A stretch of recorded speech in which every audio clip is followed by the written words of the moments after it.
มีโอกาสมีเวลาออกมาชอเบิ่งเขาวานปลาใบก็ได้ออกมาเบิ่งจักเทื่อนี่แหละก็ออกอยู่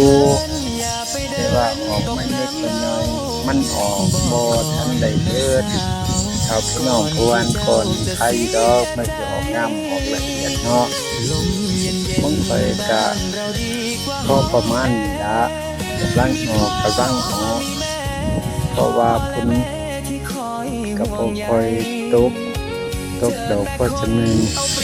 พอตั้งแต่อีมะลิกนิดย่อย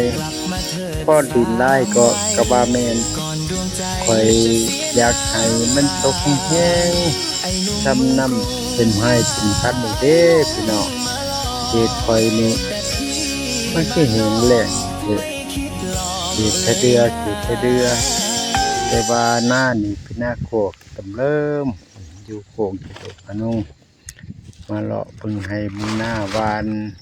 ไว้หลายมื้อแล้วก็มาส่องเบิ่งพอประมาณนี้ล่ะกำลังออก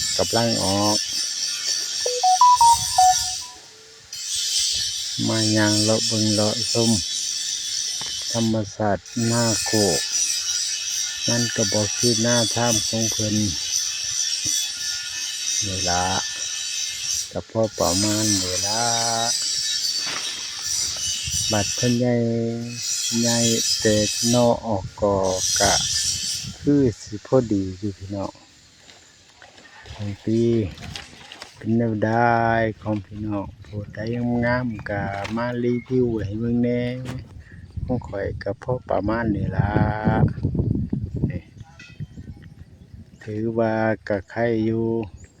ปีที่แล้วนี่ห่างว่าแม่นเดินยนต์ปีนี้ก็ถือว่าก็ไข่แหน่อยู่ส่ำนี้แหละพี่น้องให้มันงามๆจังสิมาถ่ายให้เบิ่งใหม่อีก